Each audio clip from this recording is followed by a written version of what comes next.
So what does it really mean to be human? I mean, it's a huge question, right? One we've been wrestling with forever. And these days, we're often told, hey, it's up to you. You get to create your own meaning from scratch. But what if there's a different way? What if there's an ancient blueprint that offers a way bigger, more profound understanding of who we are? Let me just ask you this. Does our modern view of humanity ever feel a little small? A little cramped? Almost like we're all living inside a box? One of the sources we're digging into today suggests that maybe our modern secular ideas are doing exactly that, boxing us in.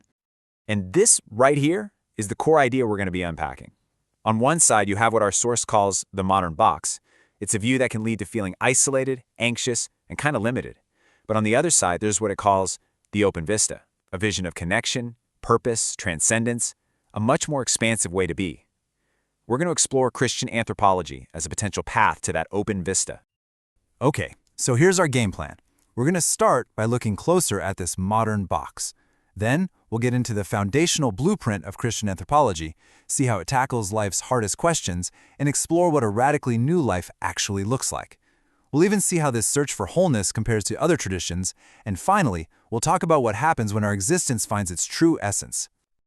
Right, so let's start with the problem. The sources for this explainer all kind of point to this one big thing about our modern world. This feeling of being disconnected, of being cut off from any sense of deeper meaning or connection to something bigger than ourselves. This quote from Francis Schaeffer it really hits the nail on the head. Think about it. If we're just a summation of matter, basically a collection of atoms and biological processes, where does our inherent value come from? In that view, our dignity and our rights aren't actually built in, they're just social agreements. And that can feel like a really shaky foundation to build your life on. So, in total contrast to that modern box, Christian anthropology offers a completely different starting point. It's a whole framework built on one single idea, an idea that has shaped civilizations for thousands and thousands of years. And this is where things get really, really interesting. This one concept, imago Dei, which is just Latin for the image of God, is the entire foundation. It basically says our value and our dignity aren't things we have to earn. They're not given to us by society. No, they're inherent. They are woven into the very fabric of our being from the moment we exist.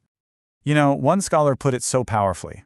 When you ask who is man, the answer is a creature created in God's image. Everything else, it's just commentary. So this is the key takeaway. It completely flips the script. To understand who we are, you don't start by looking at us. You start by looking at the one in whose image we are made. Now, I know what you might be thinking. Okay, that all sounds nice and tidy, but this framework, it doesn't just sweep the messy, painful parts of life under the rug. Actually, it does the opposite. It confronts them head-on through what the sources call wisdom literature. I mean, just look at these two ancient texts. The book of Job is this raw, gut-wrenching exploration of suffering that absolutely refuses to give you any simple answers. And then you've got Ecclesiastes, which just stares existential dread right in the face and asks, does anything we do even matter? These aren't easy, feel-good platitudes. They're deep, honest struggles with the exact same questions that keep us up at night. And that's what makes this ancient wisdom so incredibly relevant. Ellul saw the writer of Ecclesiastes as this profoundly modern figure because he didn't try to clean up the chaos of life. He just accepted it. He treated contradiction and disorder as just part of the deal of being human. And man, that's a feeling that resonates so deeply today. Okay, let's shift gears a bit. We're going to move into the New Testament and see how this ancient understanding of humanity blossoms into this vision for a completely transformed life. We're talking about moving beyond just intellectual ideas and into a whole new way of being. So a huge idea here is something called the kingdom of God. And according to our sources, this is not someplace you go to when you die. It's not a far-off destination. The Sermon on the Mount paints it as a present reality, a different way of living, with a radical new set of values that you can be a part of right here, right now. The book of Romans basically gives us a roadmap for this transformation. It starts with the problem. Sin isn't just about making bad choices. It's a conquering force that has us in its grip. Then it shows why just having rules isn't enough. The law can tell you what's wrong, but it can't fix it. The solution? Life in the Spirit, which is described as being moved into a whole new reality.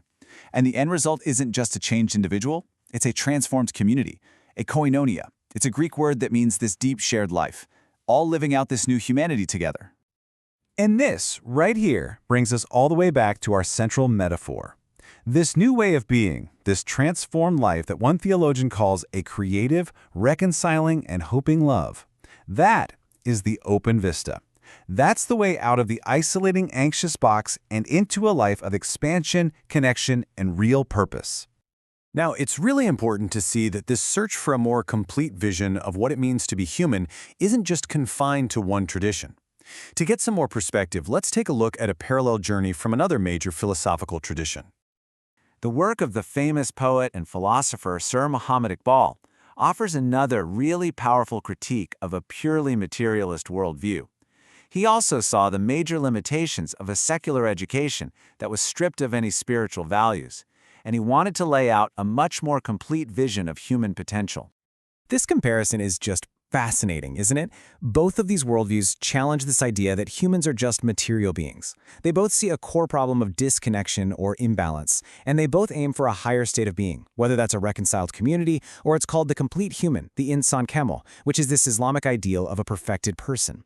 So while the paths and even the key virtues are different, they share a deep unhappiness with the modern box, and they're both on a quest for true human flourishing.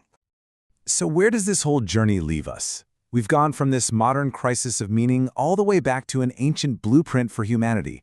Let's try to pull it all together and really nail down the core argument. You know, when you boil it all down, Christian anthropology is basically this: the idea that our existence, our day-to-day lives, full of questions about meaning and purpose and value, finds its ultimate answer in our essence. And that essence is our fundamental identity as beings created by God, for God, and in the image of God. So here is the crucial point, the big shift in thinking. Unlike some modern views where we're basically dropped into a meaningless universe and told to invent our own purpose, this framework says, hey, the pressure is off. You don't have to invent meaning from scratch. Meaning is something you discover. It's something you receive by embracing the identity, the essence that was given to you from the very beginning. And this quote from Dietrich Bonhoeffer it's stunning. It shows how radically this can change everything. Suddenly, our relationships are transformed. The other person, in all their complexity, even when they're frustrating, they become a place where we can encounter the divine. And with that realization, our vision just breaks through. We no longer see the world as an empty box, but as a place that is just teeming with the fullness of divine life. Because in the end, how we see ourselves, our personal anthropology, it shapes everything. It shapes our societies, our relationships, our whole sense of purpose. It really does determine whether we live our lives in a box or out in an open vista. So the final question is for you to think about. What is your view of humanity built on?